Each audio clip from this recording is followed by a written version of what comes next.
arkeologi.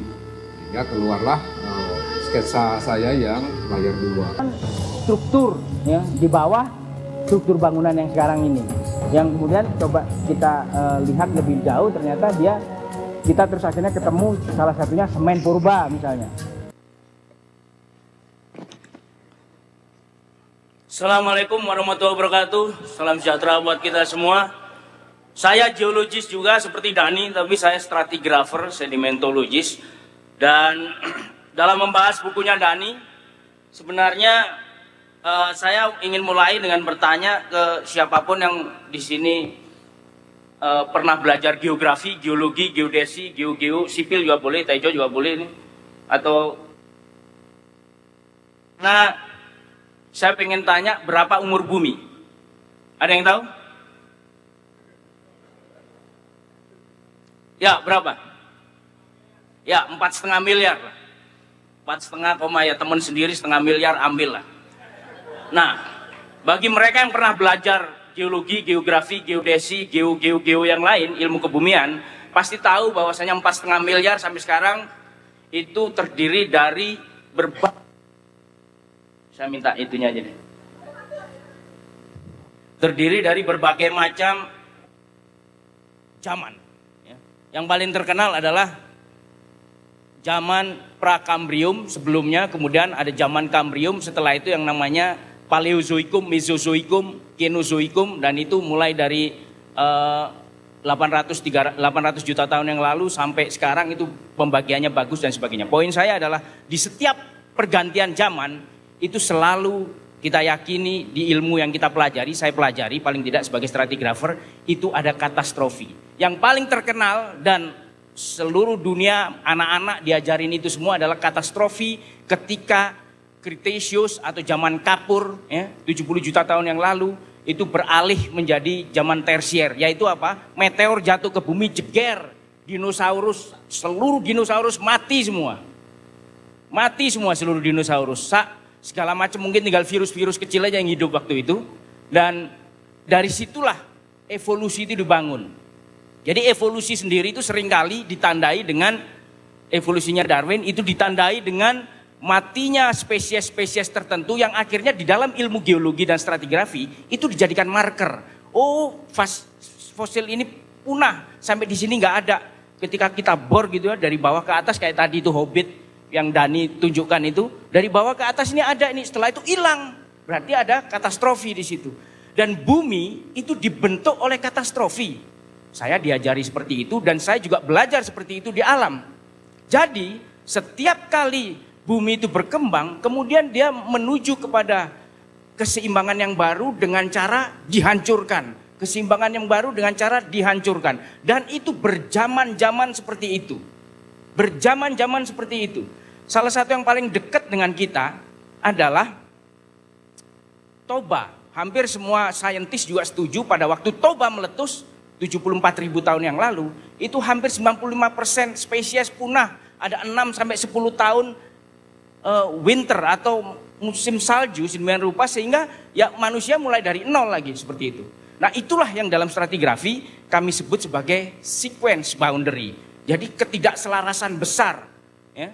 Dan batas sequence atau ketidakselarasan itu sebenarnya berkorelasi dengan keselarasan sebanding. Itu prinsip dasar dari sequence stratigrafi. Jadi kalau gini, kalau di dunia ini hancur, di bumi ini misalnya di permukaannya hancur, di tengah laut sana itu masih ada yang terselamatkan.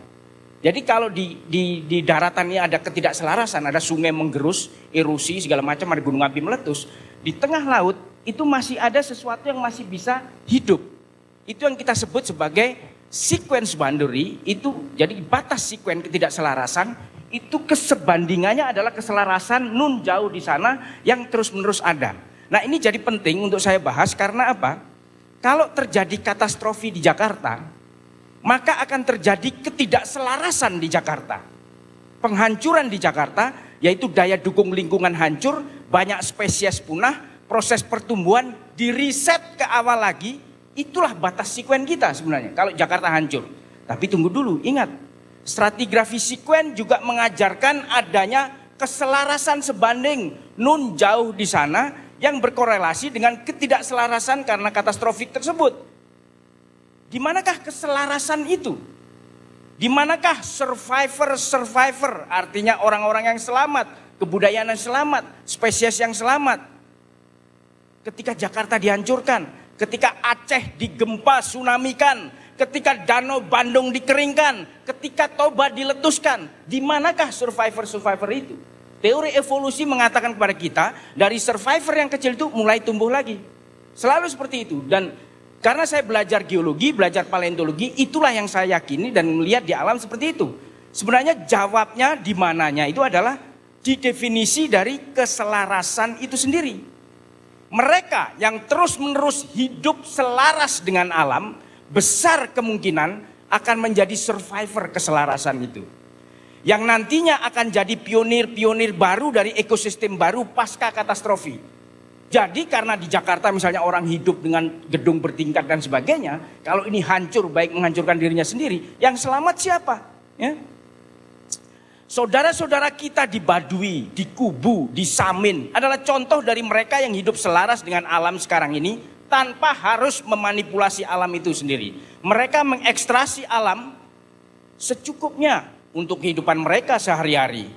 Bukan memanipulasi dan mengambilnya berlebih-lebih. Merekalah yang terselamatkan oleh alam ketika teknologi maju menghancurkan dirinya sendiri. Itu kalau kita menghancurkan dirinya sendiri. Bahkan ketika tsunami, gempa, letusan gunung api menghantam kebudayaan-kebudayaan tinggi di dataran-dataran rendah, mereka yang tinggal di gua-gua, tempat-tempat tinggi jauh dari jangkauan tsunami lah yang berhasil menyelamatkan diri. Musim dingin 6-10 tahun karena letusan super volcano Toba pun mungkin akhirnya bisa mereka siasati dengan hidup di gua-gua dan bertahan dari generasi ke generasi. Oleh karena itulah tidak mengherankan jika seringkali kita dihadapkan pada kenyataan, fact, bahwa sebelum abad keempat Masehi sejarah Indonesia hanya didominasi oleh dalam tanda kutip manusia-manusia gua. Alias dianggap sebagai zaman prasejarah. Kita saja yang belum bisa menemukan bekas-bekas peninggalan kebudayaan tinggi yang memanipulasi alam pada waktu itu, yang dihancurkan oleh siklus proses alam sendiri. Yang lebih mudah kita temukan adalah peninggalan-peninggalan manusia gua yang notabene selalu lebih terselamatkan dan lebih bisa beradaptasi menghadapi bencana-bencana katastrofi. Kebudayaan-kebudayaan tinggi kita di abad ke-0 ketika Nabi Isa atau Yesus mengejawantah di dunia terkubur oleh katastrofi. Sisa-sisa kejayaan negeri Katulistiwa saat Plato berpidato di Eropa sana abad ke-8 sebelum Masehi pun masih harus kita temukan di mana adanya mereka kini. Juga kebudayaan sebanding atau yang lebih tinggi dari piramida Mesir yang konon dibangun 3000 tahun sebelum Masehi, mestinya sih bisa juga kita temui di Indonesia ini. Bukti-bukti ketidakselarasan karena katastrofi itu semuanya menunggu untuk kita gali dan pelajari. Janganlah karena yang sering kita dapati adalah bukti keselarasannya, yaitu manusia-manusia gua itu, yang selaras itu. Itu selaras soalnya itu dengan alam. Maka terus saja kita menganggap proses kebudayaan kita ini linier satu fasa saja, yaitu prasejarah, sejarah, modernisasi. Padahal bumi mengajarkan kepada kita itu begini terus dia itu. Lah masa sih kita cuma ada manusia sekali aja dari Toba meletus sampai sekarang. Itu pun cuma dianggap linier begitu. Ya. Padahal bumi telah mengajarkan lewat sekuen stratigrafi bahwa semua proses pembentukan, pertumbuhan, kehancuran, dan keseluruhan perjalanan bumi bukan linearisme uniformitarianity, tapi siklus-siklus katastrofi. Maka demikianlah kira-kira iktibar yang dapat kita ambil dari sekuen stratigrafi. Terima kasih. Assalamualaikum warahmatullahi wabarakatuh.